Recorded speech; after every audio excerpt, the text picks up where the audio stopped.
Um texto que tem até um pouco a ver com o que falamos pela manhã. Hoje de manhã tratamos sobre esperança. E como estamos aí na virada de ano, nós queremos desafiar os irmãos a considerar o seu passado. Considere o seu passado. Considerar o passado aqui significa observe a sua vida neste ano. Veja o quanto Deus lhe abençoou, o quanto Deus lhe protegeu. Observe os livramentos do Senhor. Você pode olhar a vida de duas perspectivas. De uma bem negativa, quando você só observa aquilo que você não ganhou, ou aquilo que você perdeu, onde você queria estar e não atingiu.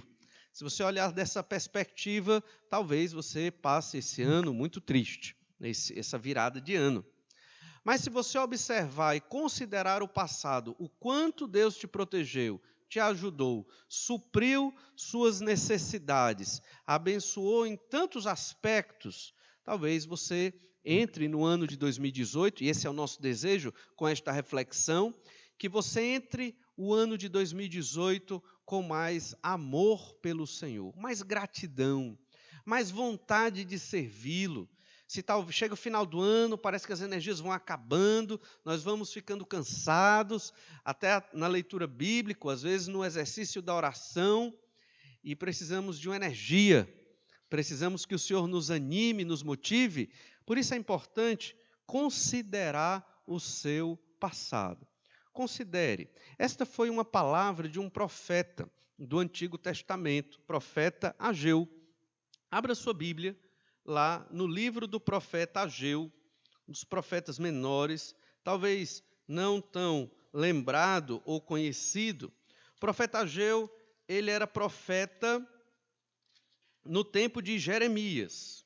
Eles juntos estavam, no tempo de Jeremias não, no tempo de Zacarias, no tempo de Zacarias.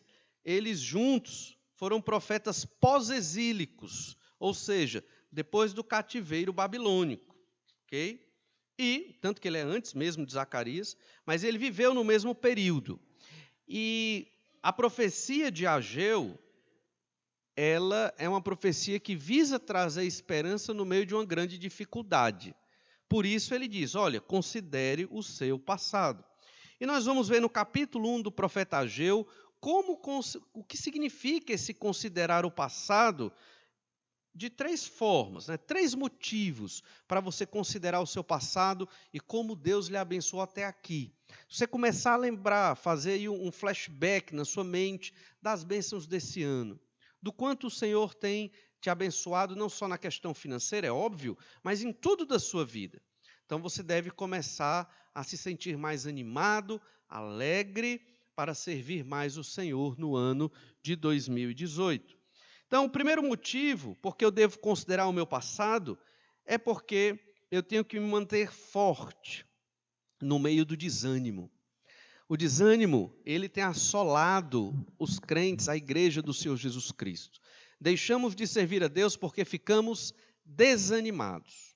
E ficamos desanimados, às vezes, porque olhamos para um irmão que não está servindo tão bem, ou um irmão que cometeu uma falha, e nós começamos a nos desanimar e a nos desmotivar. Mas o Senhor nosso Deus, Ele quer que nos mantenhamos fortes em meio ao desânimo. Olhe o profeta Ageu, capítulo 1, versículo 1. Vamos ler o primeiro versículo. No segundo ano do rei Dário, no 6º mês, no primeiro dia do mês, veio a palavra do Senhor por intermédio do profeta Ageu, a Zorobabel, filho de Salatiel, governador de Judá, e a Josué, filho de Josadaque, o sumo sacerdote, dizendo. Antes de ler a profecia propriamente dita, vamos observar informações importantes sobre esse livro para compreender essa primeira motivação, me manter forte no momento de desânimo. Por isso eu tenho que recordar o meu passado e quantas coisas maravilhosas Deus fez por mim, Deus fez por você. Tanto Ageu como Zacarias, eles pregaram a palavra de Deus no ano 520 a.C. O ano 520 já foi o retorno de cerca de aproximadamente 50 mil dos exilados que saíram da Babilônia, que saíram de regiões da Mesopotâmia e voltaram para Jerusalém. Nem todos queriam voltar. Até porque o próprio profeta Jeremias disse, vocês vão passar lá 70 anos, parafraseando Jeremias, vocês vão passar lá na Babilônia 70 anos e nas províncias ali da Babilônia, da Mesopotâmia. Então, tenham filhos, plantem vinhas, construam casas, porque vai demorar. Só que, realmente, o povo de Israel que foi exilado, ele seguiu o conselho de Jeremias e chegou a um ponto que eles não queriam mais voltar. Eles estavam muito bem instalados, eles já tinham criado uma cultura ali, eles já tinham terra, plantação, casa, e 70 anos depois, eles não queriam mais voltar para Jerusalém. Só que Deus tem um plano. O plano de Deus, na antiguidade, ele era muito semelhante ao plano de Deus na modernidade. O plano de Deus na antiguidade era proclamar a salvação a partir de um povo. E este povo anunciaria a salvação de Deus aos perdidos, para que muitos viessem a crer e compusessem, esse povo fosse aumentando, fosse cada vez mais agregando outros povos que creriam no Senhor nosso Deus. Certamente Israel era esse povo, foi formado para isso, mas por causa dos seus pecados, pecados de idolatria, pecados de não guardar o sábado, este povo foi exilado por 70 anos na Babilônia. Jerusalém, a cidade de Deus, foi destruída, o templo, que é a casa, o palácio de Deus, foi destruído, e ali era o símbolo da habitação de Deus na terra. O templo era o símbolo da presença de Deus no meio de Israel. Era o que fazia de Israel ser o povo de Deus. Tanto que, no período do cativeiro, Deus tinha, em um certo sentido, pelo menos temporariamente, rejeitado o seu povo. E permitiu que povos não convertidos, povos que não eram de Deus, pudessem oprimir a nação de Israel. E foram disciplinados. Então, retornaram do cativeiro, esses poucos judeus, cerca de 50 mil para a época, e eles enfrentaram muitas dificuldades. O livro do profeta Ageu, ele todo é uma pregação, ele é todo uma exposição da vontade de Deus no ano de 520 a.C. Então, você tem cerca de 4 oráculos proféticos. Nós vamos observar hoje apenas um. O texto que nós lemos, Ageu 1:1, é o primeiro oráculo. É como se fosse a primeira revelação de Deus ao profeta para que ele falasse ao povo. Vai do versículo 1 ao versículo 11. E foi pronunciado no dia 29 de agosto de 520.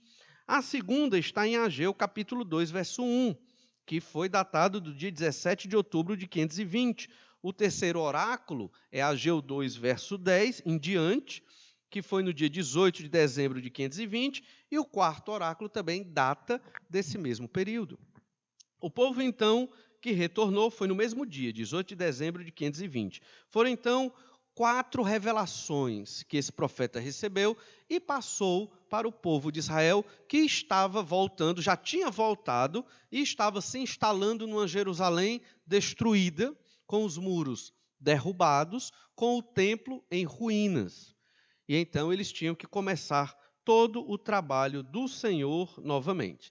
Importante lembrar que em 539 a.C., Ciro foi quem escreveu o decreto para que os judeus voltassem. Mas nem todos queriam voltar. Só em 520 é que houve já um assentamento mais certo ali na cidade de Jerusalém. Esses judeus, quando voltaram, eles enfrentaram muitos problemas.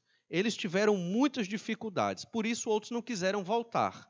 Daí a ideia do desânimo. Talvez um motivo de grande desânimo seja começar uma obra que foi arrasada e que foi destruída, e não começar com a mesma grandiosidade da primeira. Então você imagine, você é um desses judeus que voltou da Babilônia, chegou lá em Jerusalém, e você agora vai procurar uma terra para ficar. Só que foi o que aconteceu. Quando os milhares de judeus foram deportados no cativeiro babilônico, alguns foram deixados. E esses judeus que foram deixados lá, mais simples, mais pobres, eles tomaram de conta daquela terra. E então aquela terra que não era deles, eles tomaram como se fosse deles. E agora que os outros estavam voltando, queriam a sua terra de volta. Então aí já tinha um grande problema de posse de terra que terra seria de quem. Então, era muito complicado você pegar a sua casa novamente, mesmo que ela tivesse destruída, mas para reconstruir, porque já estava com outra pessoa. Como é que você ia conseguir aquela terra de novo? Isso foi um grande problema. Outro grande problema era o fato da terra ser incultivável, porque aqueles que ficaram e outros que vieram de outras terras tomaram de conta da terra produtiva. Então, como esses cerca de 50 mil judeus iriam se reestruturar ali? A reconstrução de Jerusalém e do templo enfrentou oposição, tanto de povos externos quanto dos próprios judeus que ficaram ali na região. Além de que houve outro grande problema nos esforços da reconstrução do templo. Depararam-se com comentários desencorajadores, desmotivando aquela reconstrução. Esdras é um livro que trata muito bem desse problema. Nós observamos Esdras, capítulo 4, verso 8. Reum, o comandante, e Sinzai, o escrivão, escreveram contra Jerusalém uma carta ao rei Artaxerxes, dizendo que aquele povo era um povo muito perigoso, e se eles reconstruíssem a cidade e o templo, eles seriam um problema para o rei Artaxerxes, o rei persa. E realmente o rei concordou, e houve um embargo, e parou a construção do templo. Na verdade, Zorobabel conseguiu lançar os alicerces e nada mais. O verso 24 de Esdras 4 diz: cessou, pois, a obra da casa de Deus, a qual estava em Jerusalém, e isso até o 2º ano do reinado de Dario, rei da Pérsia. O tema da profecia de Ageu gira em torno da construção do templo. O objetivo desse profeta é fazer com que os judeus se motivem a construir o templo. Porque naquela época, construir o templo de Deus era fazer a obra de Deus. Hoje é diferente.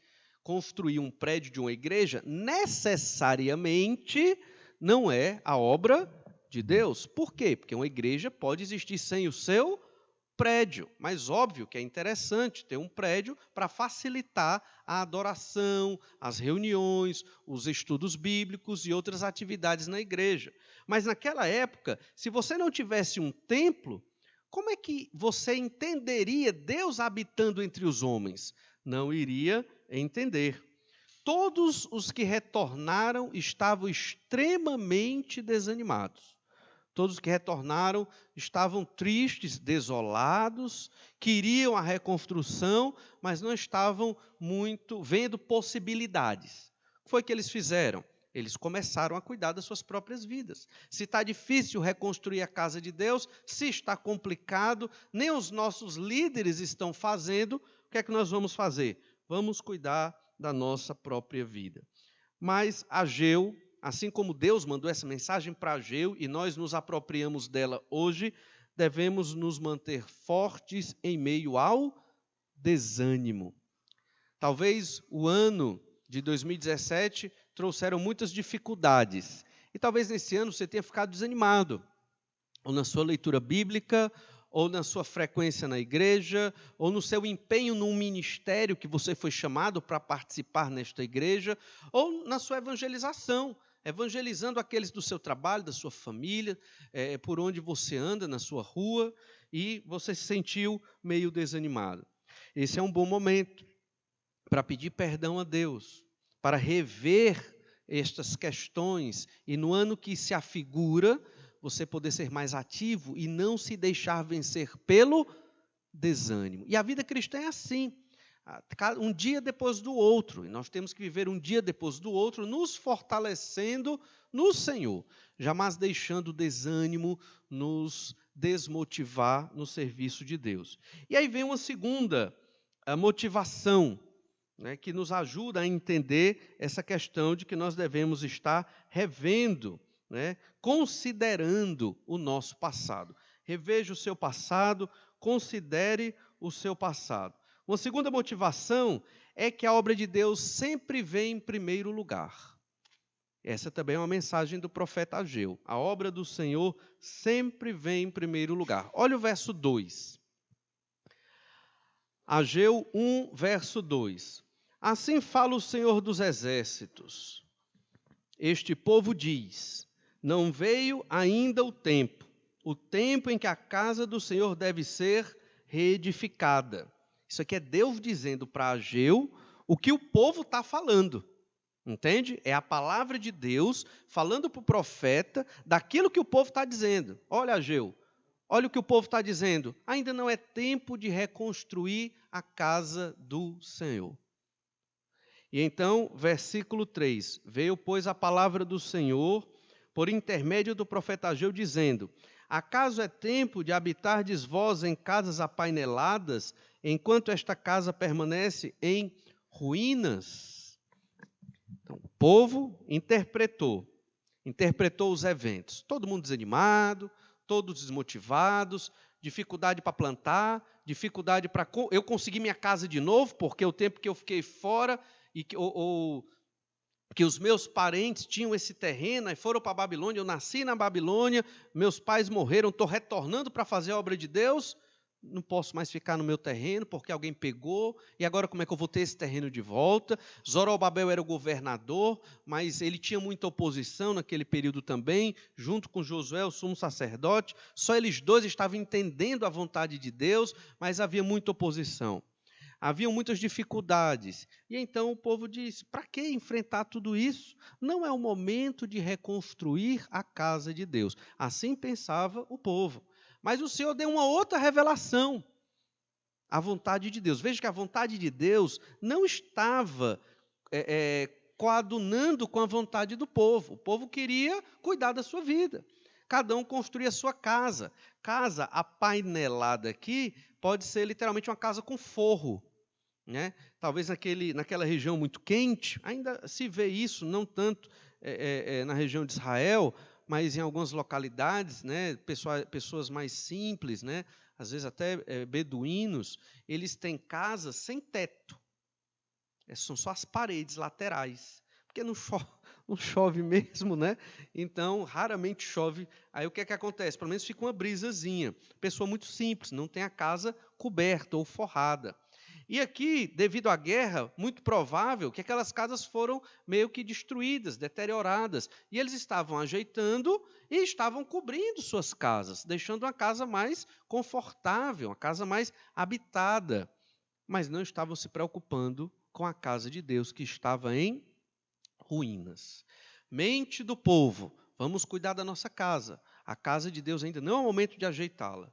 A mente de Deus, a vontade de Deus: primeiro a casa do Senhor, depois a casa de vocês. Então, o que o Senhor quer é que a sua obra sempre venha em primeiro lugar. E talvez seja difícil para nós. Né? Queremos primeiro organizar as nossas vidas, as nossas coisas, sonhos e realizações.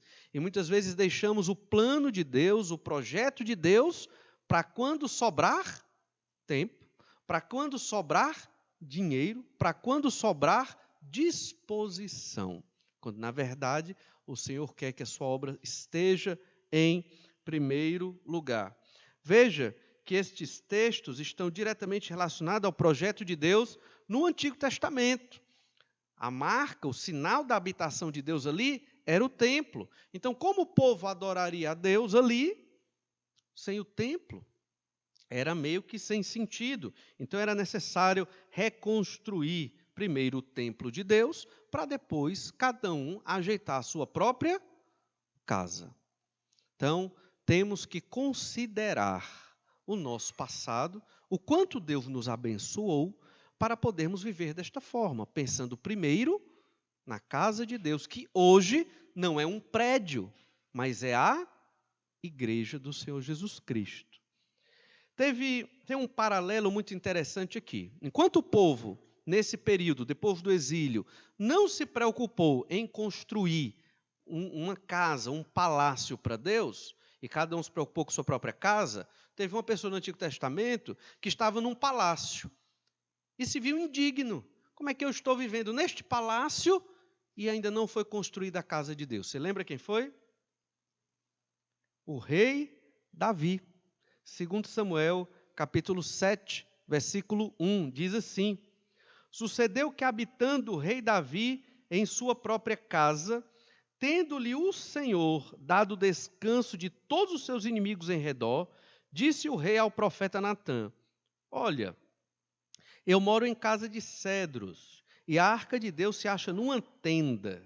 Disse Natã ao rei: vai, faze tudo quanto está no teu coração, porque o Senhor é contigo. E a partir daí, Davi empreendeu os esforços para a construção da casa do Senhor. Ele não chegou a construir, foi seu filho Salomão, mas ele preparou o material necessário para esta construção.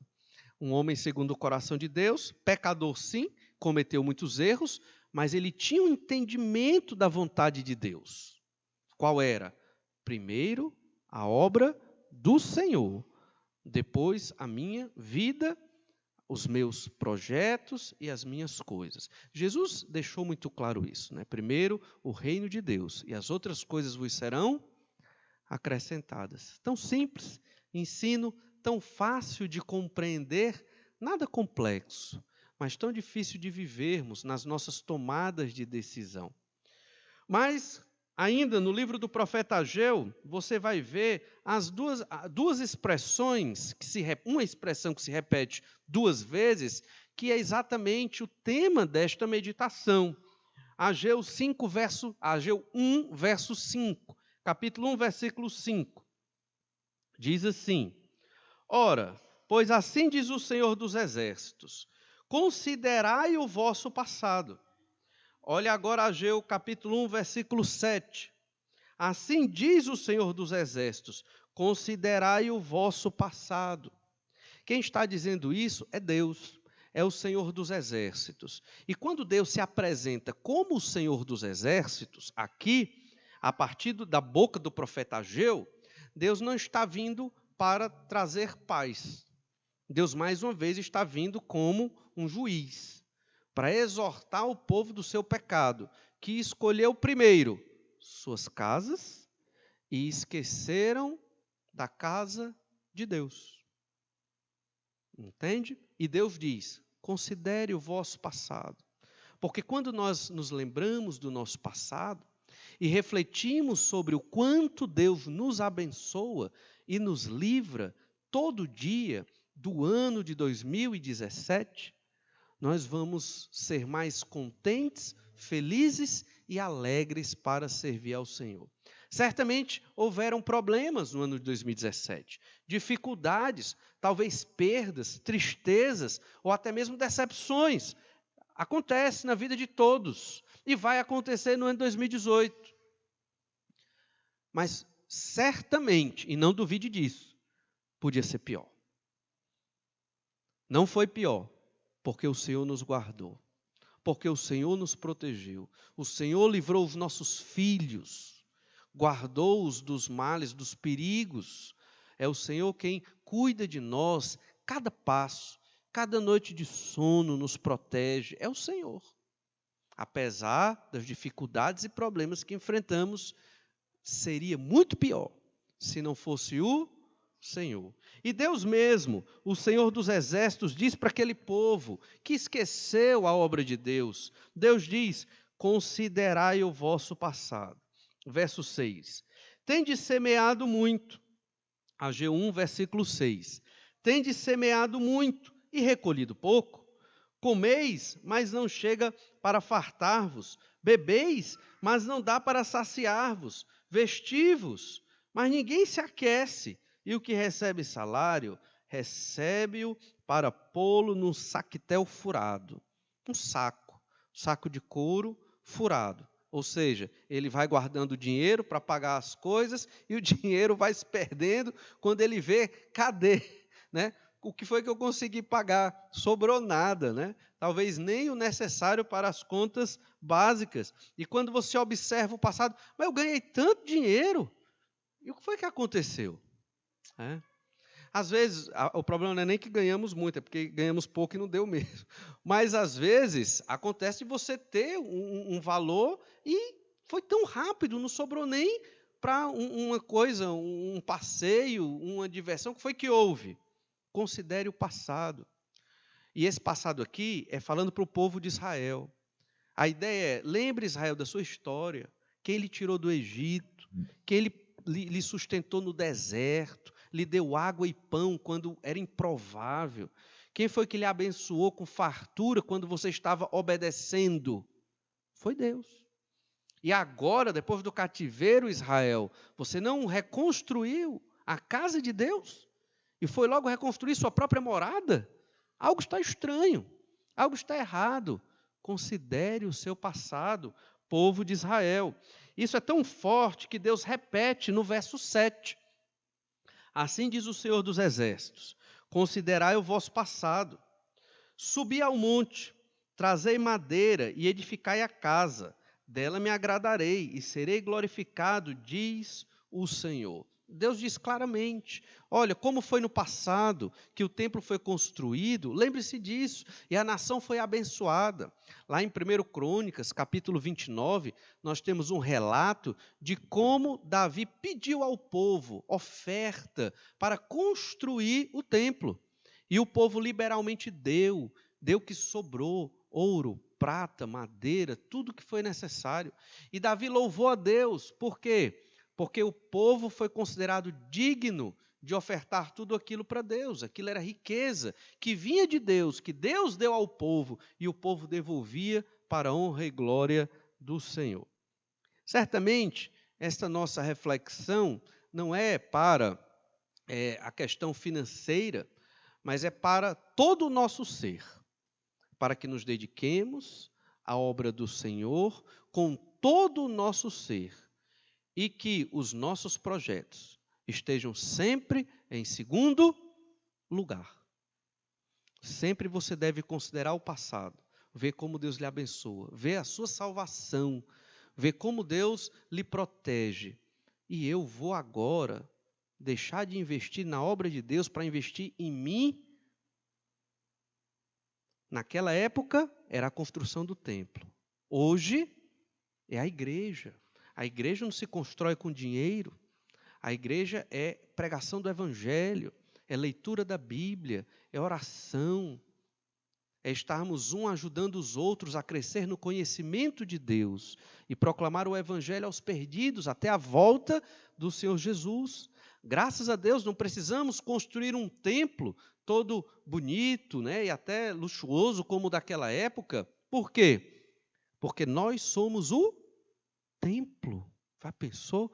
Nós, eu digo, não esse prédio, mas cada indivíduo que creu no Senhor Jesus é o templo do Espírito Santo de Deus. E onde nós estamos, ali está Deus.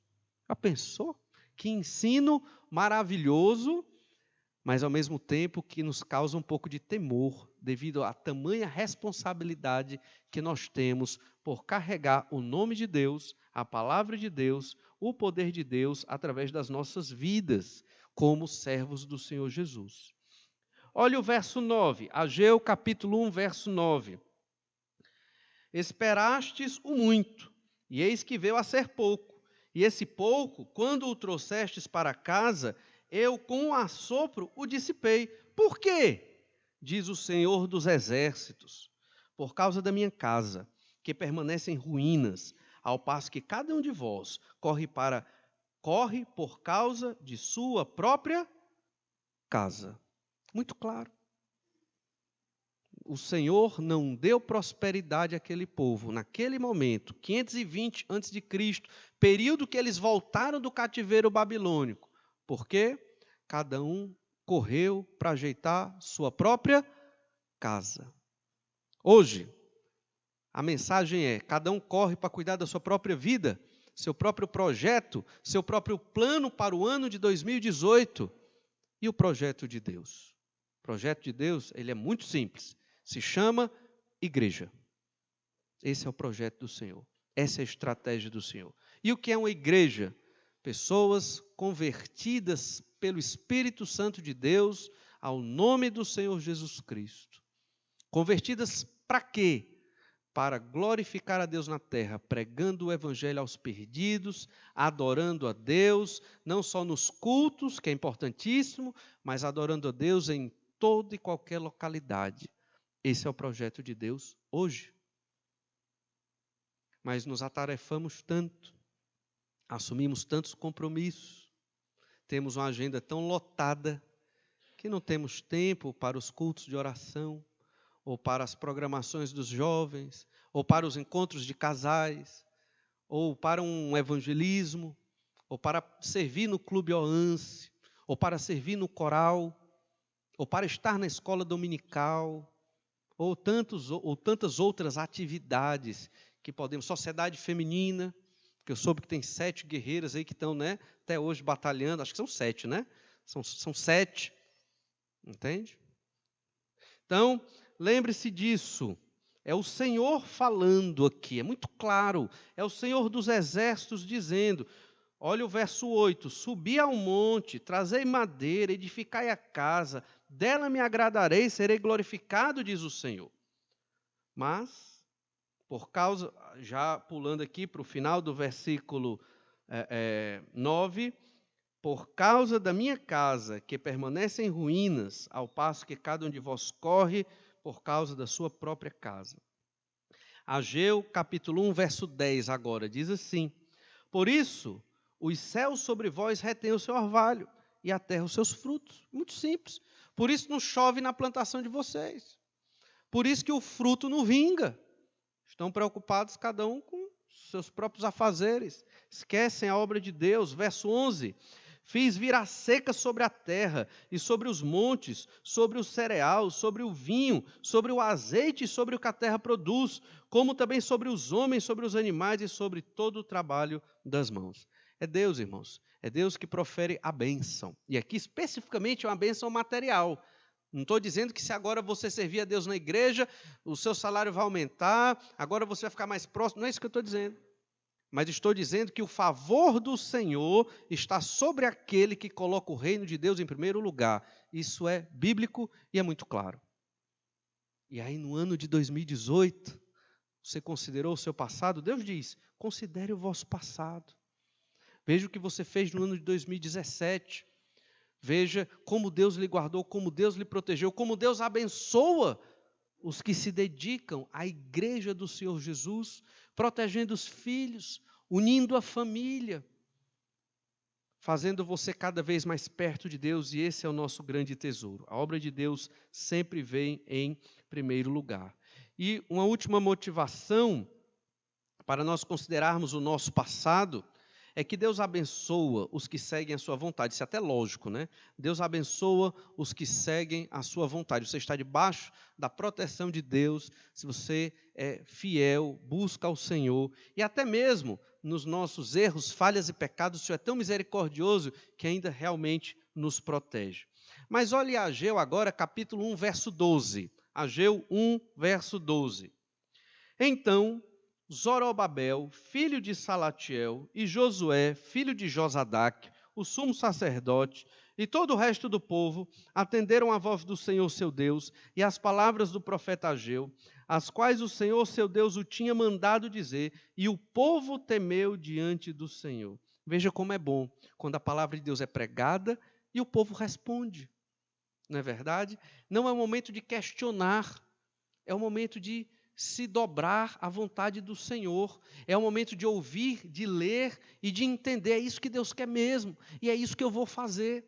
Não tem espaço para questionar algo tão claro da Escritura. Zorobabel entendeu, Josué, o sacerdote, entendeu e guiou o povo a isso. Deus fortaleceu esses líderes para que pregassem ao povo e o povo temeu e procurou servir ao Senhor. O povo temeu diante de Deus. Verso 13. Então Ageu, o enviado do Senhor, falou ao povo, segundo a mensagem do Senhor, dizendo: eu sou convosco, diz o Senhor. Agora que o povo temeu e quer fazer a vontade de Deus, agora Deus é com o povo. E veja que aqui não é mais o Senhor dos exércitos, é só o Senhor, o nome de Deus. Mudou. Deus agora não está mais como juiz, porque o povo temeu, porque o povo obedeceu e decidiu seguir o que Deus queria. Veja que Deus abençoa, Deus é por aqueles que seguem a sua vontade. Verso 14. O Senhor despertou o espírito de Zorobabel, filho de Salatiel, governador de Judá, e o espírito de Josué, filho de Josadaque, o sumo sacerdote, e o espírito do resto de todo o povo. Eles vieram e se puseram ao trabalho na casa do Senhor dos Exércitos, seu Deus, ao 24º dia do 6º mês. Aquela pregação surtiu efeito. Aquela exortação que veio de Deus, pela boca do profeta Ageu, comoveu os líderes do povo, Zorobabel, descendente de Davi, Josué, o sacerdote, e todo o povo. Mas veja que nem Zorobabel, nem Josué, nem o povo teria feito nada se o Espírito não tivesse movido eles, os movido para fazer a vontade de Deus. Foi pura graça do Senhor também. Então, existe a pregação da mensagem, o Espírito que age nas nossas vidas e uma palavrazinha chamada querer. No ano de 2018, você vai querer colocar a obra do Senhor em primeiro lugar? Você vai entender esta mensagem do profeta Ageu, tantos séculos atrás, 520 a.C., foi pregada essa mensagem. Estamos no ano de 2018, depois de Cristo. Mas a mensagem é a mesma, é o mesmo Deus, o Senhor Jesus Cristo, que morreu na cruz pelos nossos pecados. A ideia da obra é a mesma. Aqui é a construção do templo, no Antigo Testamento, para testemunhar a glória e a salvação de Deus aos povos antigos. E hoje, o templo somos nós. Ficou bem mais fácil. É só nós testemunharmos do que Deus tem feito nas nossas vidas aos perdidos, aos nossos familiares que ainda não creram, vizinhos que ainda não creram, colegas do trabalho, pessoas da rua e de qualquer outro lugar, ou com um folheto, ou lendo João 3,16, ou falando da sua conversão. Assim você está fazendo a obra do Senhor, além de testemunhar do Senhor também aqui na igreja, para a honra e glória de Deus. Mas para isso, como o próprio Deus colocou, é necessário nós considerarmos o nosso passado. Veja o seu passado. Veja quantas bênçãos Deus lhe deu, proteção, cuidado, e que se não fosse o Senhor, não estávamos hoje aqui felizes, com tantas coisas boas que o Senhor tem nos dado. E vimos nesse capítulo do profeta Ageu 3 motivos que nos levam a considerar o nosso passado. Manter-se forte no meio do desânimo. Estou desanimado, quando eu considero o meu passado, as bênçãos que o Senhor me deu, ficarei forte. A obra de Deus sempre vem em primeiro lugar. Quando eu considero o meu passado, eu relembro disso, da minha conversão, do momento em que o Senhor me deu aquele ânimo, e a obra de Deus era o primeiro lugar na minha vida. E quando Deus abençoa os que seguem a sua vontade, considero o meu passado e vejo como Deus abençoou não só Israel, mas esta igreja, e há de abençoar cada vez mais a vida daqueles que colocam o Senhor e a sua obra em primeiro lugar. Neste ano que vai começar, já, coloque isso como objetivo de vida. Não serei mais aquele crente que passa despercebido por esta igreja. Não estou dizendo que você agora vai fazer as coisas para ser percebido, não é isso. Mas eu vou ser aquele que quer servir ao Senhor, na igreja do Senhor Jesus, quer seja dentro deste prédio, quer seja fora deste prédio, mas servir ao Senhor para a honra e glória do nome dEle. Vamos orar, pedir que o Senhor nos abençoe. Pai, te louvamos gratos pela Tua palavra, pela profecia do profeta Ageu, tantos séculos que foi proferida, mas preservada, para que a Tua igreja viesse a considerar o seu passado, a meditar e refletir sobre o quanto o Senhor é bom, maravilhoso e cuida de nós, e que a bênção só vem do Senhor, apesar dos nossos esforços, apesar do querer esta bênção, se não formos fiéis a Ti na Tua obra, certamente não a obteremos. Ajuda-nos, Senhor Deus, para sermos mais fiéis a Ti neste ano. Assim como este povo que ouviu a pregação e reagiu em prática e foram construir a casa do Senhor e deixaram suas casas de lado, ajuda-nos, Senhor Deus, a priorizar a Tua obra, a Tua vontade, a Tua palavra, o Teu reino aqui na terra, expresso na Tua igreja. Pedimos essa bênção, não porque merecemos, mas no nome do Senhor Jesus. Amém.